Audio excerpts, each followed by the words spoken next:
নমস্কাৰ, মই ৰফিকুল ইছলাম। আজি ইংৰাজী ৰিডিঙৰ বিষয়ে আৰু এটা ভিডিঅ' লৈ আহিলোঁ।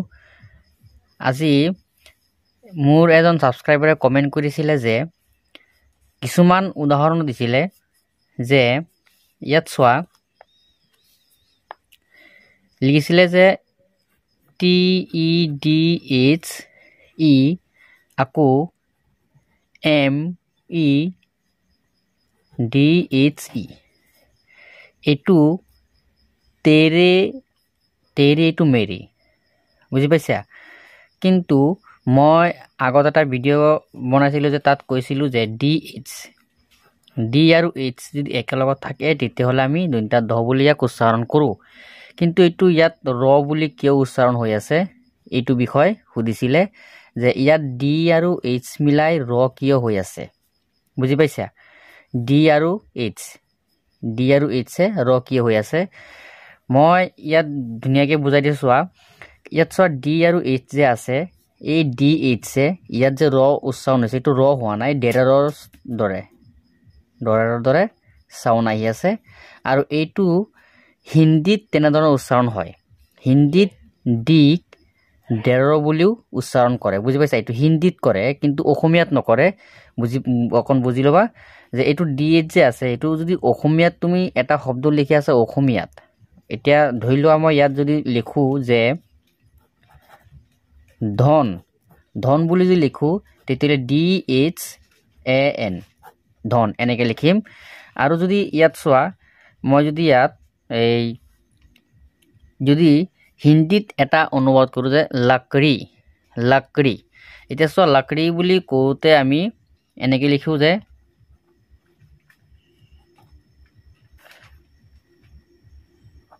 লাকড়ি।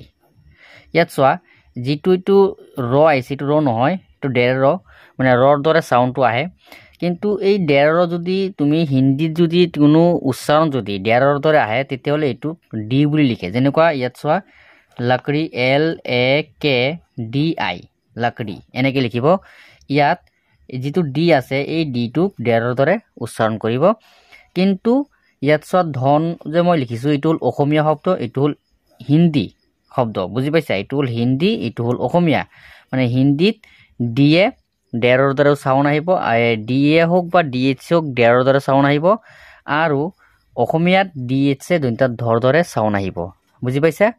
এইখিনি তোমালোকে এইখিনি বুজি পাইছা? তেতিয়াহ'লে এইখিনি যদি বুজি পোৱা তেতিয়াহ'লে বাকীখিনি বুজি পাই যাবা যে অসমীয়া শব্দ আৰু হিন্দী শব্দ কিন্তু একে নহয়, এই চাউণ্ডবিলাক বেলেগ বেলেগ হ'ব। এইটো কাৰণে কিছুমান শব্দত মানে এই হিন্দী শব্দত ডেৰ বুজাবৰ কাৰণে ডিৰে চাউণ্ড আহে, বুজি পাইছা? ডিৰে বুজায়।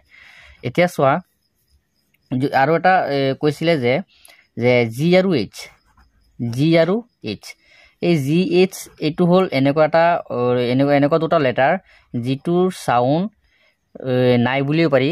যদি এই GHে যদি GHটো এতিয়া ধৰি লোৱা মই ইয়াত ঘৰ যদি লিখোঁ, ঘৰ অসমীয়াত যদি মই ঘৰ লিখোঁ তেতিয়াহ'লে এই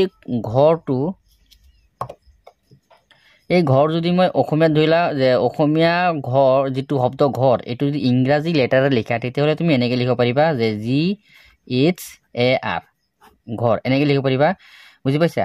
এতিয়া এই যদি তুমি কোনো ইংৰাজী ৱৰ্ড লিখা, ধৰি লোৱা তুমি কোনো ইংৰাজী ৱৰ্ড লিখি আছা, যেনেকুৱা তুমি ধৰি লোৱা যে এই মাইট, যেনেকুৱা ধৰি লোৱা মাইট, যদি মাইট এনেকুৱা ধৰণৰ ইংৰাজী শব্দ লিখা তেতিয়াহ'লে এইটো লিখিব লাগিব যে MIGHT।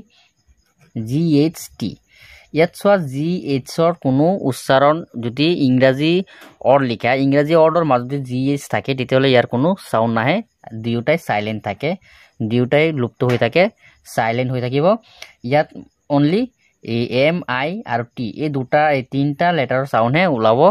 ইয়াত চোৱা আৰু GHৰ আগত যদি GH আছে, যদি তাৰ আগত যদি আই থাকে, এই আই সদায় তোমাৰ GHৰ আগত যদি আই থাকে তেতিয়াহ'লে এই আই হুঁচৰিকাৰ বা কিবা অইন কোনো আকাৰ নহ'ব, ইয়াৰ চাউণ্ডটো সদায় আইৰ নিচিনা আহি যাব, সদায় আই হ'ব, ইয়াৰ চাউণ্ড অইন একো নহ'ব, আই হ'ব। যেনেকুৱা চোৱা ইয়াত যদি আগত এটা M বহাই দিয়া মাইট, যেনেকুৱা তুমি আৰু লিখিব পাৰিবা যেনেকুৱা NI আকৌ GST নাইট আকৌ তুমি যদি লিখা যে BRIGHT ব্ৰাইট বুজি পাইছা ইয়াত চোৱা এই ইয়াতো GH আছে ইয়াতো GH আছে আকৌ ইয়াতো GH আছে ইয়াত চোৱা এই GH কেতিয়াও তোমাৰ অইন শব্দ নাহিব কিয়নো ইংৰাজী অৰ্ডৰ মাজত যদি GH থাকে তেতিয়াহ'লে এইটো সাইলেন্ট থাকিব আৰু তাৰ আগত I থাকিলে I টো I হ'ব যেনেকৈ এইটো BRI ব্ৰাই GHT bright NIGHT night NI নাই GHT নাইট